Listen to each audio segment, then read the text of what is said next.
بسم اللہ الرحمن الرحیم اللہم صلی علی محمد وعلی آل محمد کما صلیت وبارکت علی ابراہیم وعلی آل ابراہیم انک حمید مجید رب اشرح لی صدری ویسر لی امری واحلل عقدۃ من لسانی یفقہوا قولی۔ ناظرین کرام،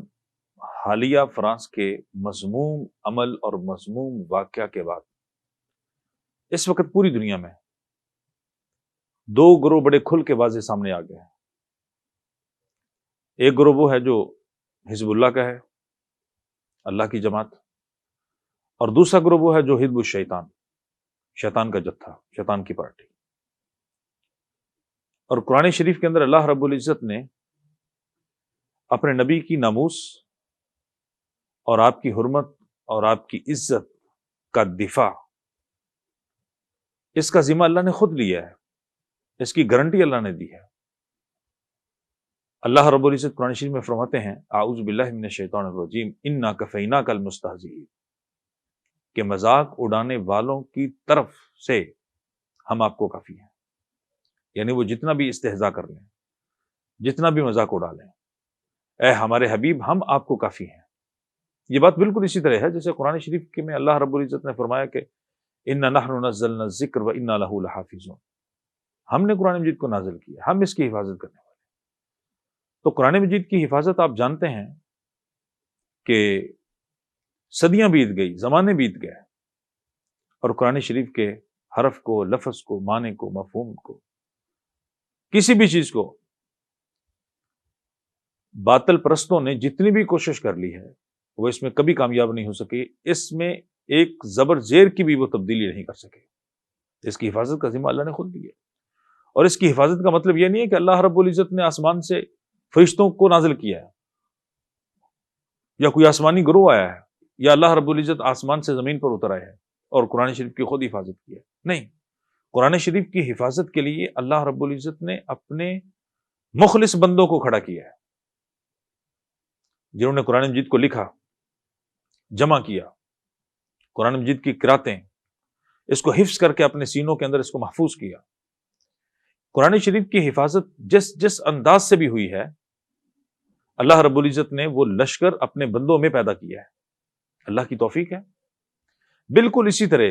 اپنے نبی کی ناموس، اپنے نبی کے دفاع، اپنے نبی کی حرمت پر جب بھی کسی دشمن اور کسی کافر نے حملہ کیا ہے، بے ادبی کی ہے، گستاخی کی ہے، تو اللہ رب العزت نے اپنی جماعت کو کھڑا کیا۔ یہ کائنات اللہ کی بنائی ہوئی ہے، یہ کارخانہ ہستی اللہ کا پیدا کرتا ہے، وہی اس کارخانہ ہستی کو چلا رہا ہے۔ لہٰذا اللہ رب العزت نے اس آیت کریمہ کے اندر گارنٹی دی ہے کہ اے ہمارے حبیب، مذاق کرنے والوں کی طرف سے آپ پریشان نہ ہوں، ہم آپ کو کافی ہیں۔ انا کفیناک المستہزئین، جیسے قرآن شریف کی حفاظت کی گارنٹی اللہ نے دی ہے، ویسے رسول اللہ صلی اللہ علیہ وسلم کی حرمت اور آپ کی عزت اور آپ کے احترام کے دفاع کی گارنٹی اللہ نے دی ہے کہ ہم دفاع کریں گے آپ کا۔ اب سوچنے کی بات یہ ہے، یہ تو گارنٹی اللہ نے دے دی ہے، لیکن میرا اور آپ کا رول کیا ہے؟ ہم اللہ کی جماعت میں ہیں یا شیطان کے گروہ میں سے، حزب اللہ یا پھر حزب الشیطان ہے؟ یعنی ہم بحیثیت مسلمان پوری دنیا میں، میرے سمیت جتنے بھی مسلمان ہیں، جس جگہ پہ ہیں، وہ فرانس کے اس حالیہ مذموم واقعہ اور مذموم عمل کے بعد، انتہائی لعنتی عمل کے بعد، دل خراش عمل کے بعد، اس مذموم حرکت کے بعد رنجیدہ خاطر ہیں۔ سارے مسلمان اپنی جگہ پہ سراپا احتجاج ہیں۔ تو سوچنے کی بات یہ ہے کہ ہم کیا اس ماہ ربیع الاول میں ایک نعت پڑھ کے، ایک خط لکھ کے، یا ایک تقریر کر کے، یا ایک بیان دے کے، یا پھر ہم اپنی زبانی نعروں اور دعووں سے کہ ہم آپ پر قربان جائیں، کیا ان ساری باتوں سے ہم نے آپ کی ناموس کا حق ادا کر دیا؟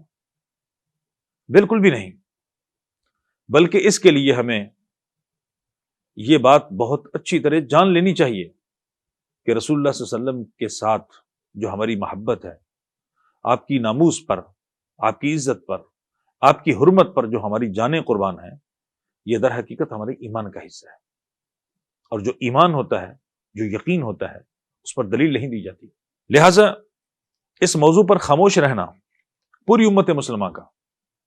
اس وقت 57 ممالک ہیں اسلامی ممالک،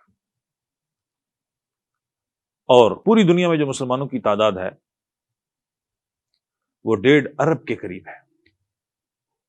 1.50 ارب مسلمان ہیں،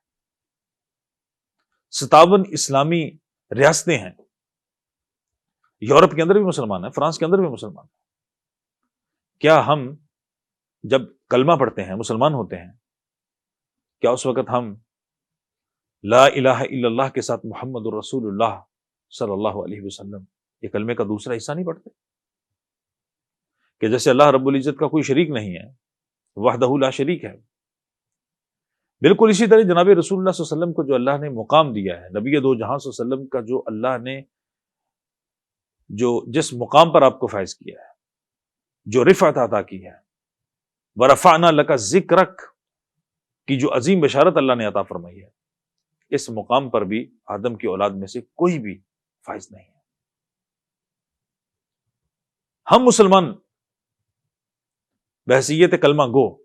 ہمارے اوپر لازم ہے کہ ہم خاموش نہ رہیں، کسی طرح بھی خاموش نہ رہیں۔ یہ خاموشی خود ایک مجرمانہ غفلت ہے۔ جہاں بھی مسلمان ہیں پوری دنیا میں، وہ اپنی اپنی جگہ پہ اپنے اپنے دائرہ کار کے اندر سراپا احتجاج ہوں، شدید قسم کا احتجاج کریں، یہاں تک کہ فرانس کی حکومت اور مسلمانوں کے مقابلے میں جتنے کافر ہیں، اور فرانس کا صدر جس لعنتی نے یہ ایک مذموم اعلان کر کے اس عمل کا آغاز کیا، وہ سب معافی مانگ لیں۔ جب تک وہ معافی نہ مانگیں، مسلمانوں کو چاہیے کہ وہ اپنی جگہ پہ سراپا احتجاج بنے رہیں۔ یہ میری ذات کا مسئلہ نہیں ہے، میرے باپ کا مسئلہ نہیں ہے،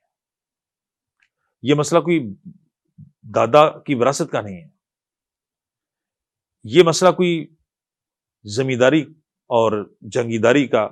ریاست اور سیاست کا مسئلہ نہیں ہے۔ یہ مسئلہ تو وہ ہے جس کا تعلق ہمارے ایمان سے ہے۔ اتنی دیر تک ایمان مکمل ہی نہیں ہوتا جب تک ہم اپنی جان سے، اپنے بچوں سے، اپنے والدین سے، اپنے عزیز اور قریب رشتہ داروں سے اور کائنات کی ساری محبوب چیزوں سے بڑھ کر اللہ کے رسول صلی اللہ علیہ وسلم سے محبت نہ کریں، ہمارا ایمان مکمل نہیں ہوتا۔ تو لہذا اس آیت کریمہ کے اندر اللہ رب العزت نے جو کہہ دیا ہے انا کفیناک المستہزئین، تو وہ اللہ نے اپنے بندوں کو کھڑا کرنا ہے۔ اور یہاں اس واقعہ کے بعد پتہ چلے گا، اور پتہ چل رہا ہے، حالات یہ بتا رہے ہیں کہ 2 گروہ ہو گئے ہیں، ایک حزب اللہ کا اور دوسرا حزب الشیطان کا۔ اب میری اور آپ کی ذمہ داری یہ بنتی ہے کہ ہم اللہ کے گروہ کا حصہ بنیں، وہ کام کریں کہ جس کی وجہ سے اس قسم کے واقعات اور کفر کی جو اسلام کے اوپر یلغار ہے اور صلیبی جنگیں اور اس طرح ان کی جو سازشیں اور پروپیگنڈے ہیں، یہاں تک کہ وہ رک جائیں۔ یعنی ہمیں من حیث الامت ایک ہونا ہوگا، اتفاق اور اتحاد کی مالا کے اندر پرونا ہوگا، اخوت و وحدت یہ ہمارا شعار ہونا چاہیے۔ اس قسم کے واقعات ہمیں سبق دیتے ہیں کہ ہم اپنی گروہ بندیوں کو چھوڑیں اور ایک ہو جائیں۔ اور اس وقت ایک بہت اہم بات یہ بھی ہے جو قرآن شریف کے اندر اللہ رب العزت نے ایسے واقعات اور ایسی صورتحال کے پیش نظر فرمائی کہ ایسے کفار کا یہی علاج ہے کہ ان کے خلاف جہاد فی سبیل اللہ کا اعلان کیا جائے، کیونکہ قرآن شریف کا ایک بہت بڑا حصہ اس پر مشتمل ہے۔ اللہ رب العزت ہم سب کو قرآن شریف کے احکامات اور جو صحب قرآن مجید ہیں ان کی ناموس، ان کی عزت اور اسی طرح ان کے دفاع کے لیے ہمیں یکجا فرما دے، متحد فرما دے، ایک کر دے۔ اللہ رب العزت امت مسلمہ کو خیر القرون کی برکات نصیب فرما دے، خیر القرون کی وہی رفعت شان نصیب فرما دے۔ اللہ رب العزت جناب محمد الرسول اللہ صلی اللہ علیہ وسلم کو ہماری جان، ہمارا مال، ہماری عزت و آبرو، ہمارے باپ دادا اور ہماری ایک ایک چیز، ان سب سے بڑھ کر آپ ہمیں عزیز ہیں، آپ سے ہمیں محبت ہے، ہمارا سب کچھ آپ پہ قربان ہے۔ اللہ رب العزت اس پہ عمل کی توفیق دے، آمین یا رب العالمین۔